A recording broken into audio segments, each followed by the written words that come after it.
Right, hiya. Just crazy long day over here. 1 second, let's get to action. Octahedra insanity time.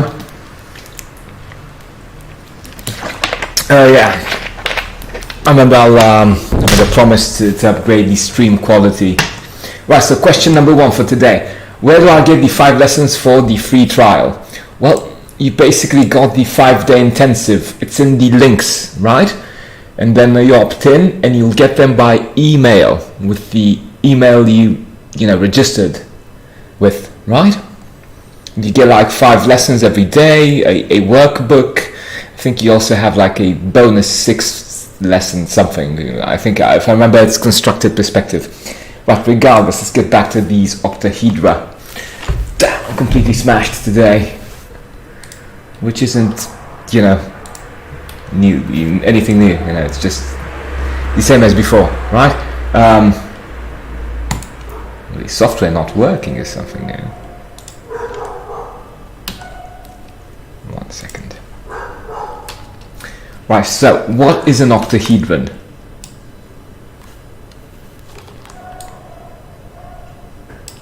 An octahedron is a volume made out of which has like basically 8 faces, which are all equal triangles. Okay, this is an equal triangle over here. Yeah, unfortunately, technical difficulties. Oh, fuck. This just pisses me off. Yeah, pan isn't working anymore. I'm so happy. Right, this is an equal triangle over here. Okay, and we basically construct one of these equal triangles, and then we can construct an octahedron. Okay, so how do we start doing this? The equal triangle. Well, we basically get a segment which you want to be the edge of your equal triangle, or equilateral, I think it's called. A bit of a weird pronunciation, right? And then you get use a compass and you get this dimension and you basically draw an arch. And where it intersects is where you will get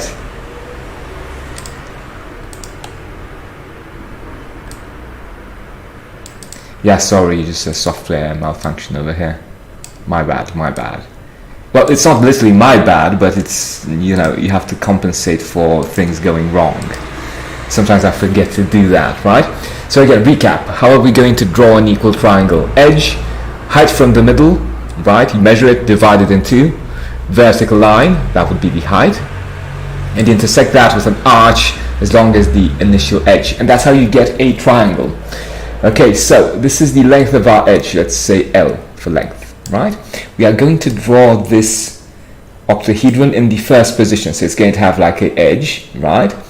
And this is the trick. It's a symmetrical volume, obviously. And then you intersect with arches here and here.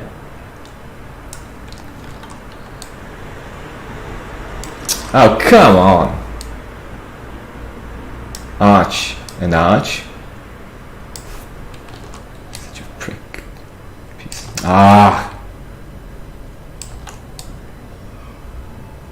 Arch and arch starting from here, with the radius being the height. Let's go H for height. Fuck you. Sorry.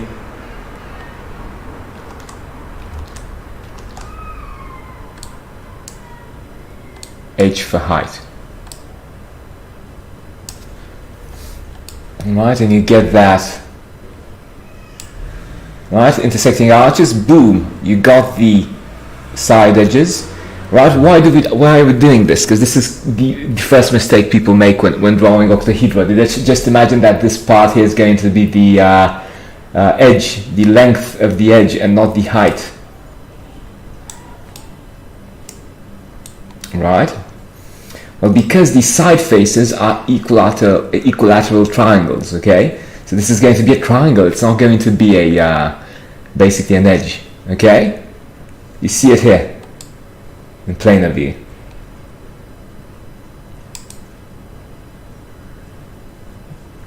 Okay, this is the triangle. Okay, very good. So that's part number one. We go for the lateral view, the side view, and then the planar view. The planar view is obviously going to be a square with these diagonals, and then the side view is identical to the frontal view. Any questions? Let's see if there's any questions. Any questions? Yeah, probably there's nobody watching. Damn. Well, that's it. What can I do? It's fine. The stream is going to grow regardless. Let's draw the axonometric for this standard octahedron. And guess how are you going to do that? We'll basically use the length of the edges, okay, to construct this square, okay, which is going to be the middle square over here.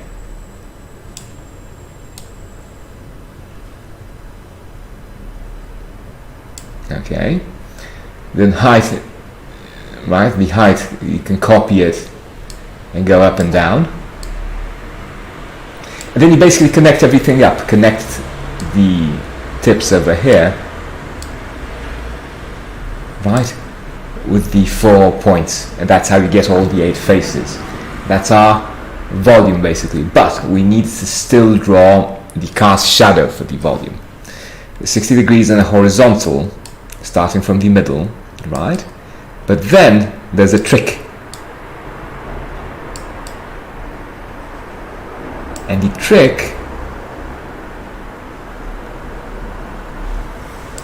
is that you need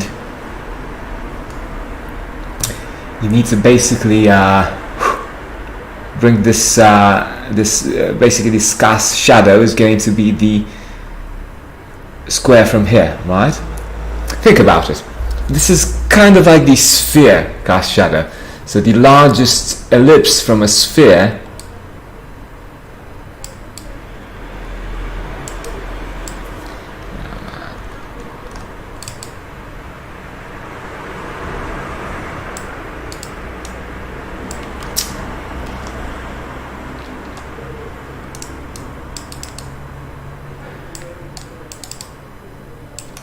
yeah, this is just bullshit.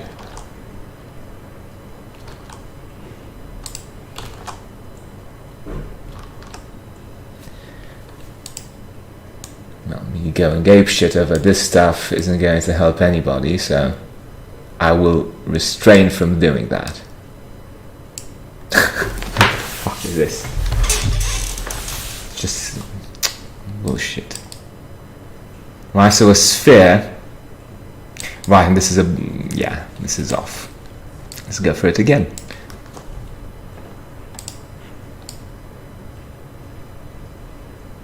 Sphere.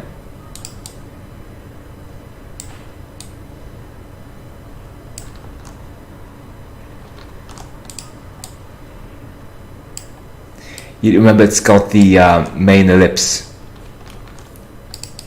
It's probably a memory thing. Why Photoshop randomly connects these points, right? And when we I can't let a sphere look like that. Come on, even if it's sketched with a mouse, right? Remember the sphere? Its cast shadow was the offset ellipse. Okay, same goes for here. And what did I do? 60 degrees and horizontal, and horizontal line here. Boom, parallel line. Goes in, and then with parallels you construct the main rectangle. Okay? And that's how you get the first octahedron. Don't forget you've got those specific types of lines, right? The really thick lines for the cast shadow, right? So if this is going to be the case, 1 second. It's going to look something like this. It should intersect perfectly, right? Okay, so this is the first position for our octahedron. The second position, so this is number 1. The second position would be on an octahedron. An octahedron sitting on an edge. It's just so stupid.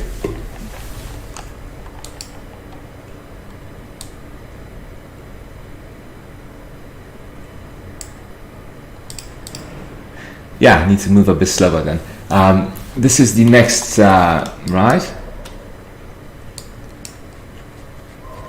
Position. So how is this going to work? Well, imagine this octahedron is going to sit on one of these edges, right? Like this one you see here. So what does that mean? It means you basically take the planar view and you copy it in the side view. Then you can go for the frontal and the planar view being the other two views, right? Identical. Okay, that's basically how it's going to function. It's in perfect balance, sitting on an edge. This is the edge in frontal view, it looks like a dot. And this is the edge in planar view, right? It looks like a line. 1 second.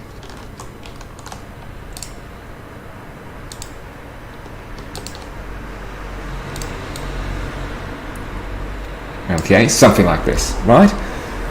Obviously, we need to make this in axonometric as well, okay? Because obviously all these volumes, you understand them in triple projection, then in axonometric.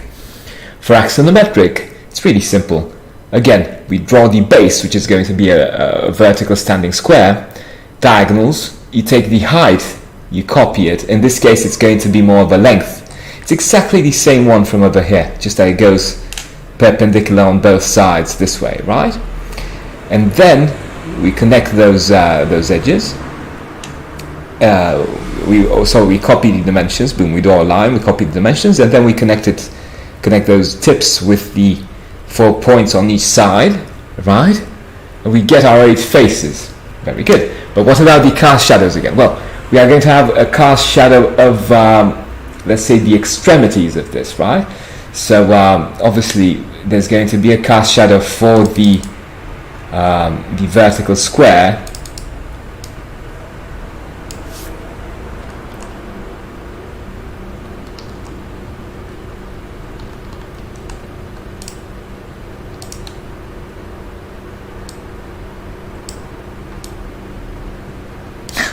This is so stupid. It's like a joke.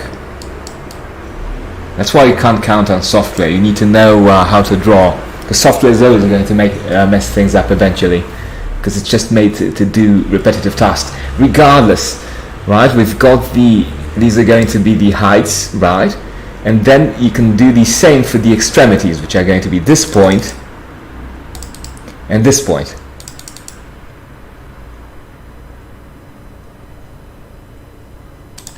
Yeah.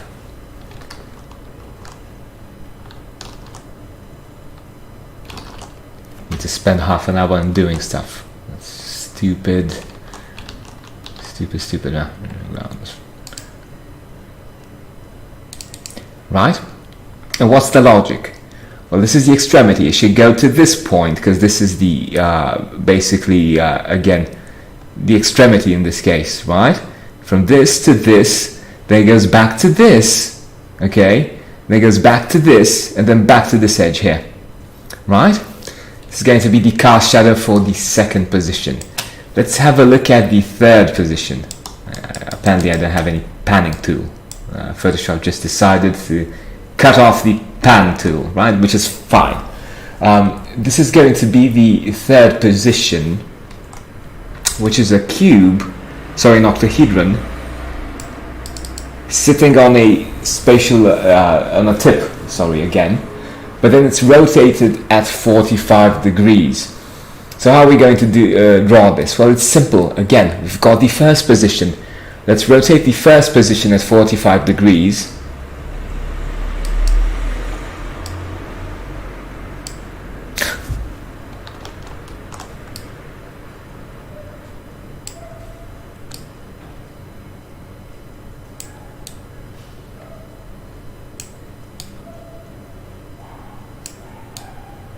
One second.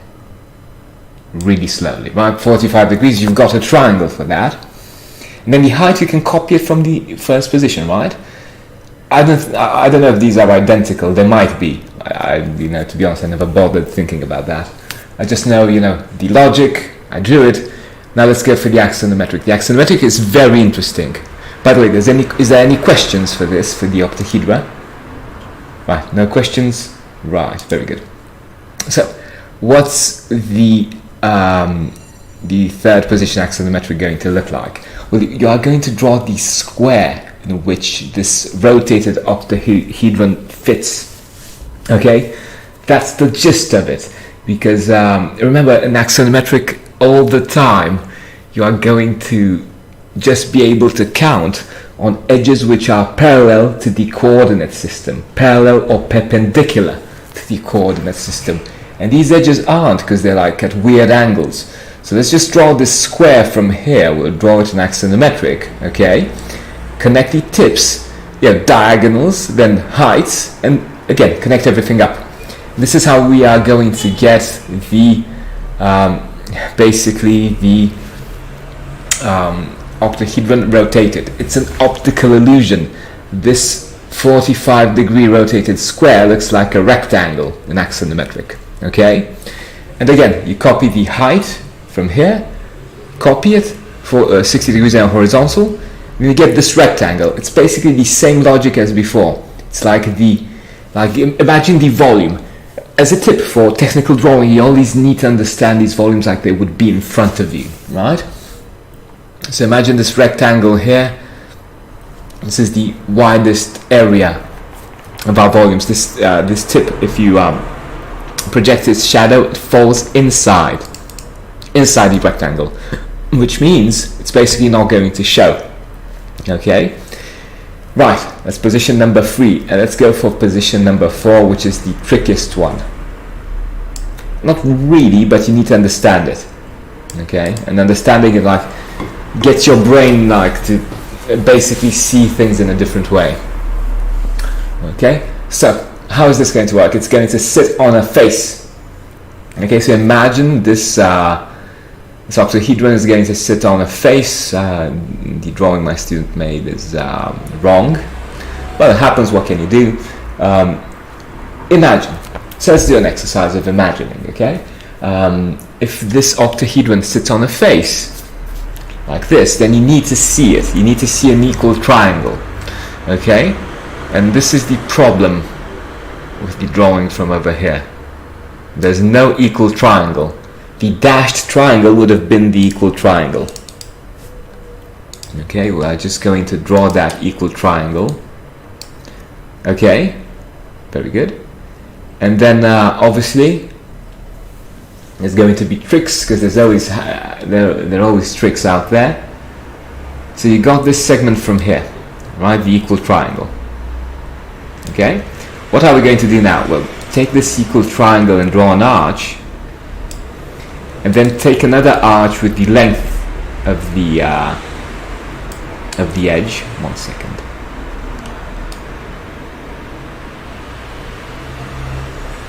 Right, and then draw another equal triangle at the top. It has to make sense, right? Get that down, and surprise, surprise, you've got the top. Okay, let's connect that down here,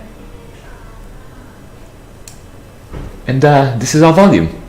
We just need to connect everything up in planar view and go for the side view.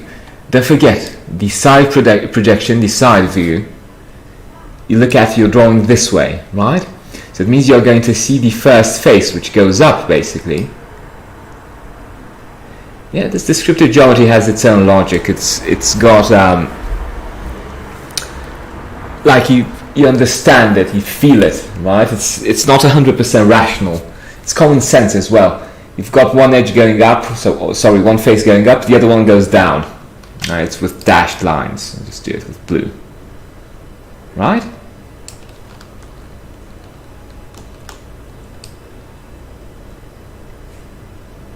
Okay.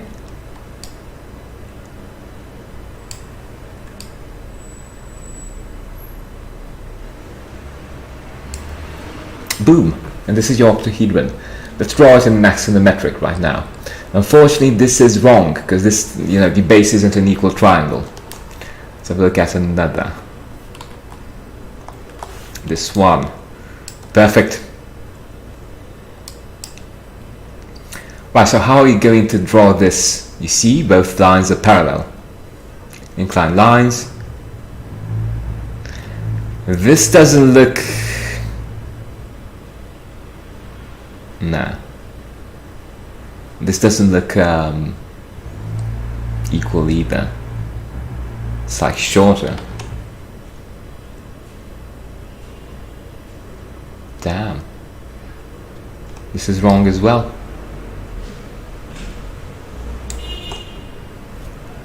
And this is correct. Right. So you see, it's quite easy to get lost in this stuff. Really easy. What can you do, right? How are you going to draw the axonometric for this? Let me just draw this line. You see, there's an interesting thing here. These two opposing triangles, they're like 180 degrees one to the other, so they're facing to opposite directions. Okay. And if you intersect, if you find the middle of each triangle, you see the middle is on the same vertical line. You agree, right? This one's middle is here, this other one's middle is here. Well, you can just draw the base, like the dashed triangle. You find its middle, right, intersecting two heights. You go vertically, and then you draw the other one.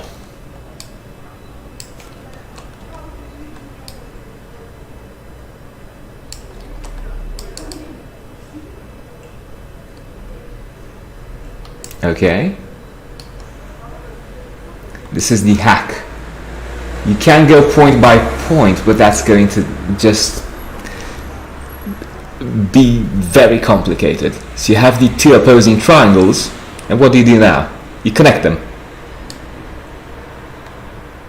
Right? Boom. And then you connect with the tips, one tip here, and you've got your axonometric. Okay? Any questions? By the way, if you're watching this on replay, just leave me a question in the comments section below and I'll get back to you. Right? Just getting a bit more energy. Right. Shroom boy, hiya! How's things? Right. Complicated stuff, right? Oh no. It is what it is.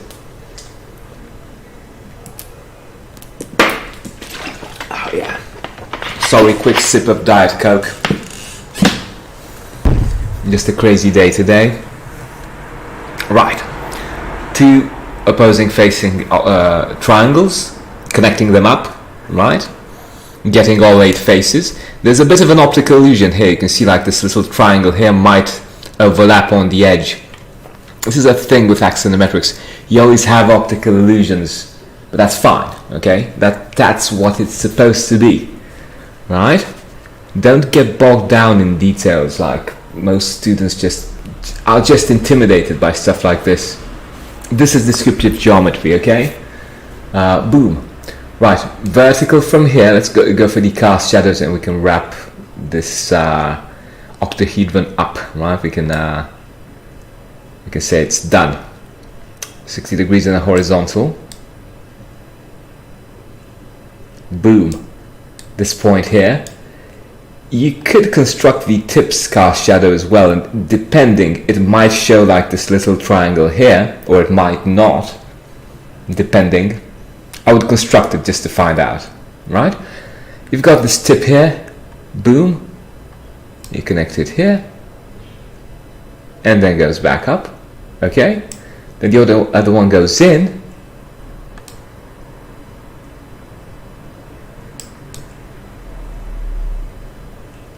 okay, 1 second, the other one goes in and you don't see it. And don't forget the cast shadows are always with thick lines, okay, like my student forgot to draw this line here. Okay, hopefully all of this makes sense. The way I explain it is the correct way. It's information transfer. You might not be able to grab this all at once, okay? This is an assignment you do after a month and a half of drawing lessons. Okay, so you can't just jump into Octahedra. But what you can do is go for the 5-day intensive, okay? grab this, it's 100% free, right? Send work over for review, and I'll basically get back to you with feedback. And you'll see that it's really nice to finally get this clarity around architectural drawing. Okay, so let's wrap this up for now. As a short recap, we went through the four positions of an octahedron, right? As an intro, let's draw an equal triangle. Okay, we did that. This is one of the 8 faces of our octahedron. Okay, very nice. Then number 1, octahedron on a tip. Number 2, octahedron on an edge. Number 3, rotated 45 degrees in planar view. You could do the same in for the second position, but it's just boring. It might be a variation on this, you know, basically looking the same. Number 4, sitting on a face, right? You just draw the base for axonometrics and then you copy the heights and connect everything up. Again, vertical base, depth, and connect everything up. In this case, again, draw the large square where the rotated 45 degree square would fit. Connect everything up. Add the height, sorry, you copy it from the first position. And then you connect everything up. Boom, very simple. And for the fourth position, sorry, right, draw the bottom face, draw the height, draw the top face, the top triangle, connect everything up. Okay, it's obviously easier to get this if you understand the principle. If you draw it point by point, then, you know, that could work as well, but it's going to take more time. Like you go, like, I want this point, boom, that other point, boom, and you go and it goes, and yeah, where's the third point? Length and height, this other point here, boom. Yeah, you can do that, but it's not going to really help you. Okay, any questions, hit me up. Go for the 5-day intensive because it's free, and see you tomorrow. Take care, draw nicely.